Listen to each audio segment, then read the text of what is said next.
Are you waiting for home prices to drop significantly before you buy a home? If so, you might want to think twice. While home prices did come down a bit since their peak in June of last year, recent data indicates that they have bottomed out and are on the rise again. In this video, we'll discuss why waiting for lower home prices might not be the best strategy. According to a recent survey by Zonda, 53% of millennials are still renting right now because they're waiting for home prices to come down. However, the most recent data shows that home prices have already bottomed out and are on the rise again.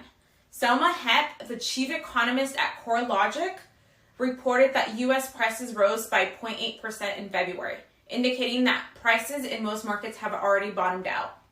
The latest data from Black Knight also shows the same trend, which compares home price trends from November to those in February and reveals that prices are increasing in much of the country. So, should you continue waiting for home prices to come down?